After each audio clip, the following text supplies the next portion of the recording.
always thought that I could always find someone to take your place in me. I thought it would be easy, never thought that I would find it hard to leave it all behind. The times we got to spend together, it's not easy letting go. Time just seemed to run so slow. Every night just seemed to last forever. It's not easy letting go, not when hearts are saying no. Can't we talk it out? 'Cause it's no easy letting go.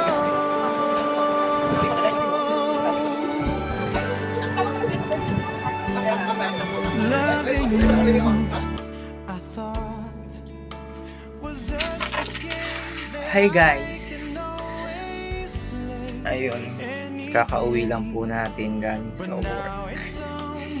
Nakakapagod din pala siya. Actually, nakakapagod pala nung unang araw pala ng pasok ko. Nakakapagod talaga. Alam nyo ba na hindi pala biro talaga yung trabaho ng abroad? Totoo, parang susuko ka na parang maiiyak ka na lang pagpasok mo ng kabina. Alam mo kasi sounds good, no? Sounds good sa mga hindi pa nakakaranas ng trabaho. Ako na nagpapatunay dahil isa rin naman ako sa mga first timer, pero sabi naman nila masasanay ka rin din naman sa pag tumatagal. Pero alam nyo, ang sakit na ng katawan ko. Iniisip ko pa nga 8 months pa ako dito. So 8 months pa akong ganun lang, paulit-ulit na ng ganun trabaho. So nakakapagod siya. And then, ayun, nakakatamad lalo, nakakatamad gumising sa umaga dahil napakaaga, pabago-bago yung oras, dagdag ng oras, lalo kung iba-iba yung pupunta mong lugar, nag-iiba yung oras din, nagdadagdag, so mas nagkukulang ka sa tulog. Actually, yung tulog hindi na sumasakto ng 8 hours, 6 hours pababa na talaga yung pagtulog. Tapos, share ko lang din naman na sa mga gustong mag-apply, no, apply lang kayo ng apply. Tapos pag nandito na kayo, wag nyo sisihin. Huwag kayong magsisisi, siyempre God bless yun, di ba? So bigay yun so tadhana yun. So grab it lang din hanggat kaya mo gawin mo. Nawawala ako sa sarili ko kasi I'm so tired. Pagod na pagod ako, guys. Sino yung mukha ko? Haggard na. And then, sa mga nagtatanong ko anong trabaho ko dito, ayun, public area ako. So, housekeeping, syempre. Yun lang naman yung alam natin trabaho, actually. Kasi hindi mo tayo, unang-una maninibago ako sa paligid ko, maninibago ako sa mga kasama ko. Kasi iba-ibang lahi, may Indian, may Indonesian, may Chinese.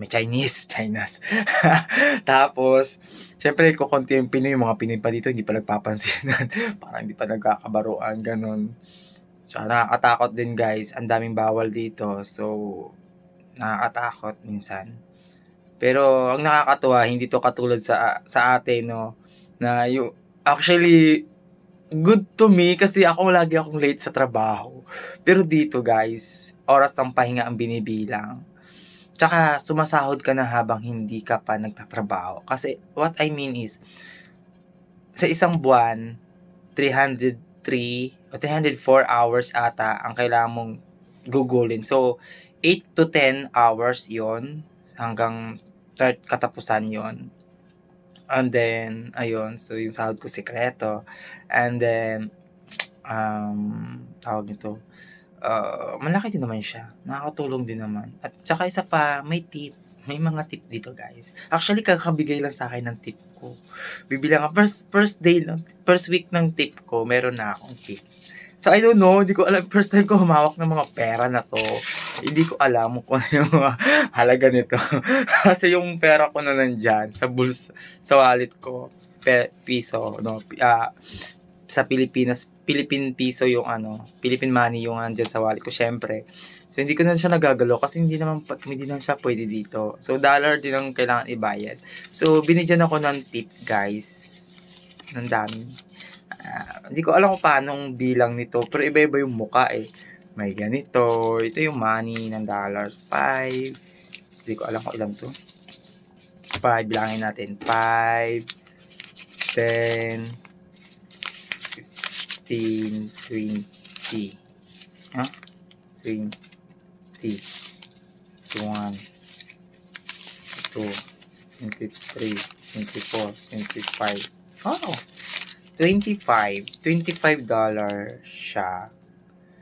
So, I don't know kung magkano halaga nito sa Pilipinas. Siguro ano to, kung 50 yung 50 yung per dollar is nasa 1.5 to ata o nasa 1.6, I don't know.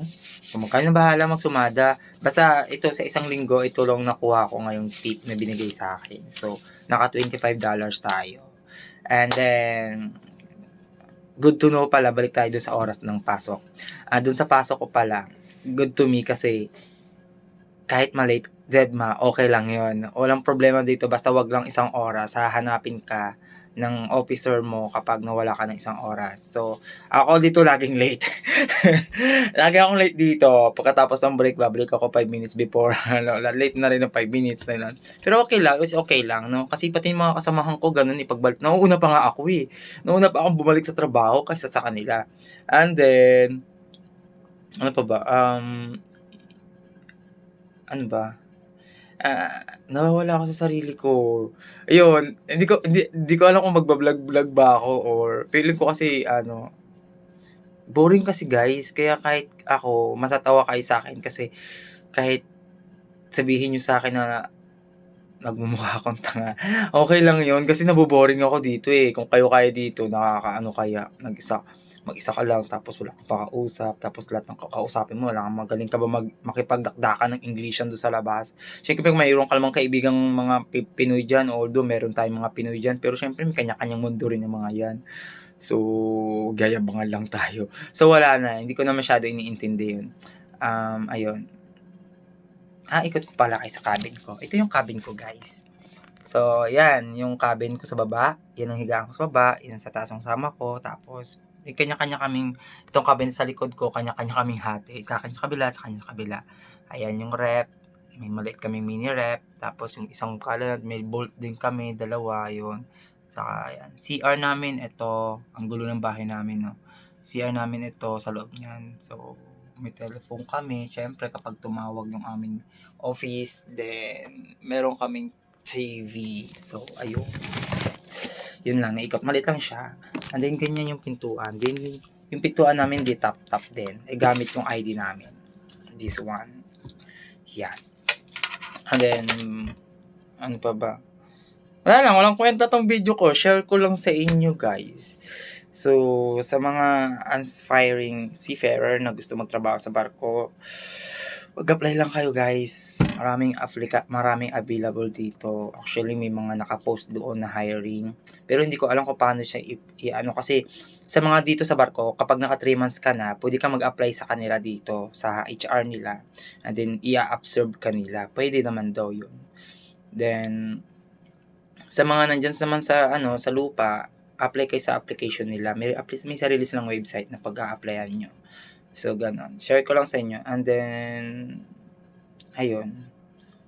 Maraming posisyon. Kasi para siyang floating hotel nga. Tulad ng sabi ko, cruise ship siya. Iikot siya sa buong area na pwedeng pag-ikutan.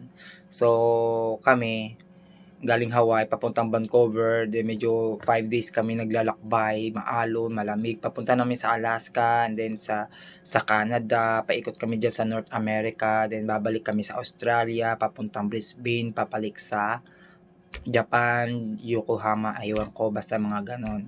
So, doon kami pupunta. Pero, wag nyo muna isipin na makakalabas ako. Kasi, siyempre, bago lang tayo. So, medyo magpapakabait tayo sa loob muna ng trabaho. No? Tayo muna aangkin ng mga trabaho ng mga kasamahan natin bago tayo maging pasaway. Charot! So, joke lang. Ayun.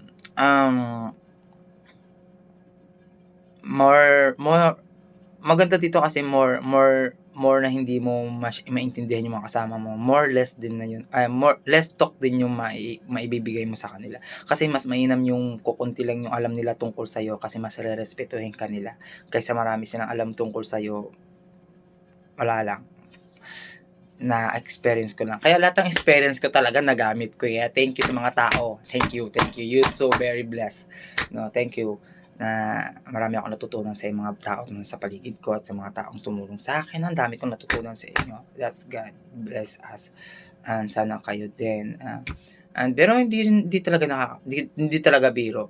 Kailangan mo talaga matutunan yung totoong buhay. Alam mo, times 2 yung trabaho talaga. Oo. Kung yung trabaho mo dyan sa Pilipinas, nakakaupo ka pa, nakakapag-cellphone ka pa dito, never. Maliban nga walang wifi ka, mahirap sa signal, never ka talagang makakapag-tok and then makakapag-cellphone. Bakit? Kasi nga, sa dagat ka. Okay? So, good to know, bukas nasa port na kami ng Vancouver, kaya makakapag-signal na tayo ng konti. Ayun. Siyempre nakakatawa kung makabayad na tayo ng mga utang natin. Ay, hirap ng buhay. By the way, ayun, never mind. Share ko lang talaga kung ano yung experience ko dito. Siyempre, nakakasuka, nakakalula, naninibago ako sa paligid, sa pagkain, paiba-iba.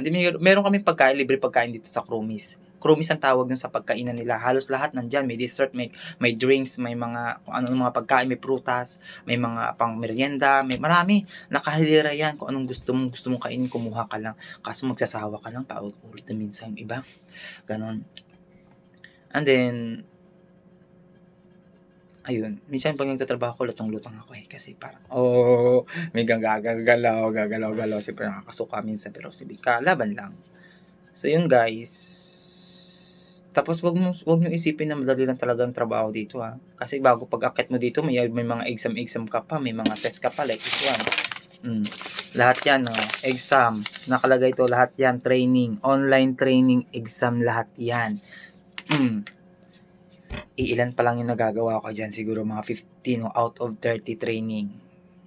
15 pa lang nagagawa ko. Kaya habang nagtatrabaho ko, pagkatapos sa trabaho, training.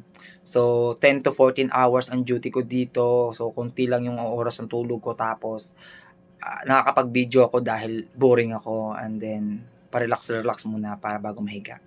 So, yun na. Mahaba, diba? So, hindi ko alam kung saan napunta yung usapan natin. Pero, okay na yun. At least, maligaw-ligaw man yung usapan ko, may nakukuha naman kayo. Kasi nga, pagod na ako So, ano pa? Yun lang. Bye-bye na guys. Thank you so much sa mga nag-alala sa akin, lalo sa pamilya ko. Okay ako dito. Bye-bye.